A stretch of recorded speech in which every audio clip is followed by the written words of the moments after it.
Hello, and welcome to Mother Earth News Audio. I'm John Moore, reading Seasons of the Sheep, Year-Round Care for Flocks by Keba Hitzeman.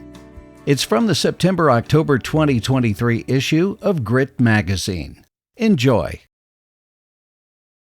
Ask 10 shepherds how they manage their flock in each season, and you'll probably get 10 different answers. Although the details will vary depending on the needs of each homestead, their responses will have some commonalities. Food, water, and shelter are 3 things every person raising sheep is concerned about. And to top it off, we're all thinking at least one season ahead.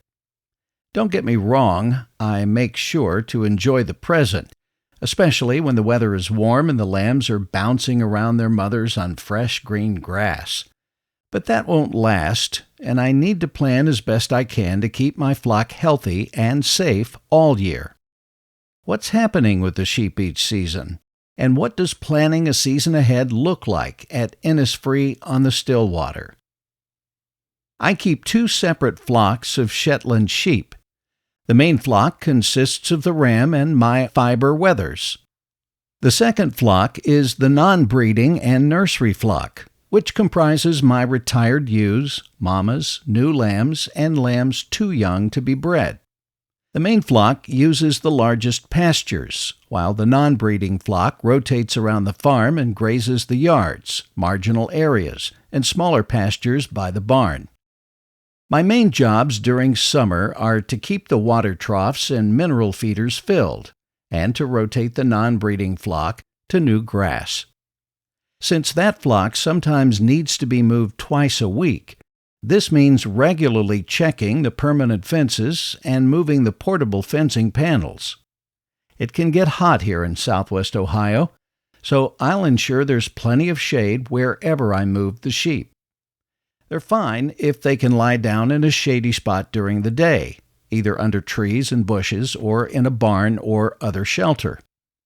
While the sheep enjoy their pastures, I'm watching the grass and the weather. It'll soon be time to cut and bale hay. I have around 2 dozen sheep, so my hay requirements aren't huge, but I like to overestimate how much my sheep will eat over winter. Better to have too much than to run out. When the grass is ready, between late June and August, we'll cut, bale, and move the hay to the barn. It's a good feeling to see the barn full and know there's plenty of food for winter. Summer is also the time to make decisions about my lambs. The ewe lambs are usually reserved before they're born, and I tend to keep the boys as fiber producers.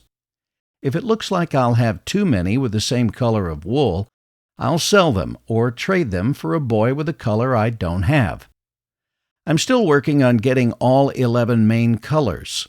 Both flocks are still out on their separate pastures in July, and I use this time to do some sheep shuffling. I moved the mama ewes from the non-breeding flock to the main flock. I only have 1 ram and 3 or 4 ewes to breed each year, so I don't keep the breeding ewes separate from the ram. Shetland breeding season is roughly from October to January, and they gestate for 147 to 152 days. But I've had ewes give birth from February 18 through July 27. Their lambs will stay in the non-breeding flock until they've grown enough to hold their own with the big girls.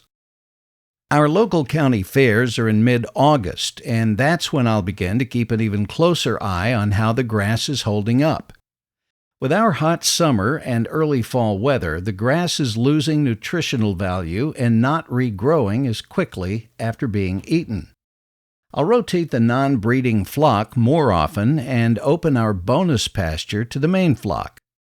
This pasture is a regenerative prairie habitat where the sheep from the main flock will graze after the milkweed, goldenrod, ironweed, and other pollinator-friendly plants have bloomed. This pasture will support the sheep until it's time to bring them to the barn area for winter. Any spring lambs I've sold will be heading to their new homes now. I'll double-check the hay in the barn to confirm I have more than enough to feed the flock during winter.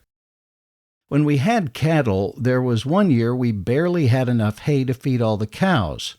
That experience has made me double and triple check every year since, even though the sheep don't eat nearly the volume of hay the cows did.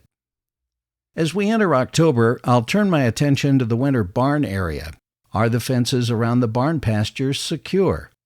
Do I have functional heaters for each water tank? Do I need to clean out any spots before I bring in the sheep? The timing for taking the sheep off the pasture is always dependent on our weather. Last year, I brought both flocks to the main barn and started feeding them hay at the end of November. The Shetlands can dig through a small amount of snow to get to the grass, but I like to give the grass plenty of time to rest before the next spring comes, and based on how well the pasture looked this past spring, that was the right answer. My barn is an old bank barn with 2 levels. The upper level is for hay storage, while the lower level has 2 separate loafing areas. This is perfect for my 2 flocks, which each has its own hay feeders and outdoor access.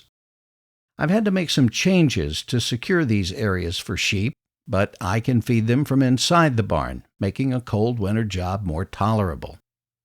I have electrically heated water hoses I run to the 2 water tanks, then to our spigot near the house. It's a process to drag the hose across the driveway, to plug it in, to wait for it to warm up, to fill the water troughs, and then to pull the hose back so no one runs over it. But it sure beats carrying all those 5-gallon buckets of water several hundred feet in winter weather. The breeding ewes will have been in the main flock with the rams since early fall, and in early February, I'll move the pregnant ewes back to the non-breeding flock, which stays in the area of the barn closest to where the lambing pens will be. I'll set up the lambing pens, check the heat lamps, and wait. I like having lambs earlier in spring because it'll still be cool when I'll need to castrate the male lambs, and that way I won't need to worry as much about flies or infections. But I'm prepared with heat lamps if the lambs arrive in extreme cold. Even with the daily work of getting food and water to the sheep, winter is a slower season. I'll reflect on the past year, what went well, and what I want to change. Much of my musing occurs at my spinning wheel. Winter is my time to focus on working with all that lovely wool. The relaxed pace of spinning, knitting, and weaving allows me to brainstorm for the upcoming year. Are there any purchases or repairs that need to be budgeted or made? Can I improve my pasture rotation system? Did I learn something from an outside source I'd like to try? There's always something new to experiment with. It may or may not work for my flock, but I won't know until I try. Spring shearing is also on my mind during winter. I double-check that my shearing stand and hand shears are in good condition since I don't use electric shears. I consider which fleeces I'll be keeping for my own use and which I'll be selling. And I think about how much fleece I'll have the fiber mill make into roving. I breathe a sigh of relief when signs of spring appear. We've made it through another winter. It's most likely rainy and muddy, but the temperatures are rising, and the grass is slowly starting to grow again. The lambs usually arrive between February and April. After a week or so of being penned inside for monitoring, mamas and babies rejoin the flock outside. The lambs love exploring their new environment, which frustrates the ewes, who can't keep track of where they'll run off to next.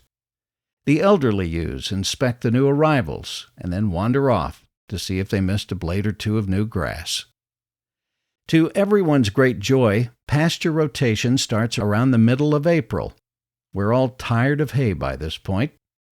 I walk the fence lines looking for spots that need repairs, run hoses to the water tanks, check the shelters, and fill the mineral feeders. Moving the flocks is simple enough. I just fill a bucket with sweet feed. My sheep know that buckets contain treats, and they'll follow that sound. It's a noisy endeavor, and some of them get overexcited and run in the wrong direction, but we'll all get to the correct pasture in the end. Shearing begins when the nighttime temperatures are consistently above 40 degrees Fahrenheit, usually in early May. I'll only shear 2 or 3 sheep a day, so shearing is time and labor intensive with the couple dozen sheep I have. A few years ago, a damp April forced me to move the flocks from the winter area to their spring pastures without shearing them first. Although this shouldn't have surprised me, I discovered the fleeces were cleaner after the sheep were on pasture compared with when they were eating and sleeping on hay in the barn. Every year since then, I've moved them onto grass before shearing, and I'm pleased with the results. The fleece will still contain vegetable matter, but the sheep don't look like walking hay bales when I get them on the shearing stand.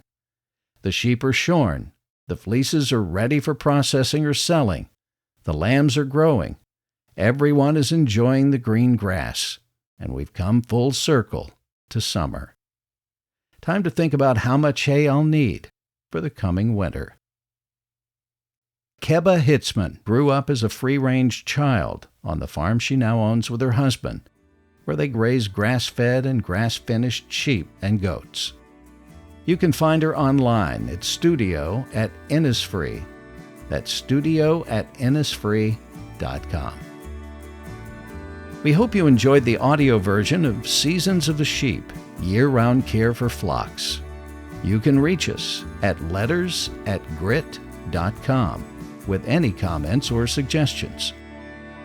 To listen to more audio articles, go to the Mother Earth News and Friends podcast and look for audio article in the episode title wherever you listen to your podcasts. Music for this reading is So Far, So Close by Jazar. Thanks for listening.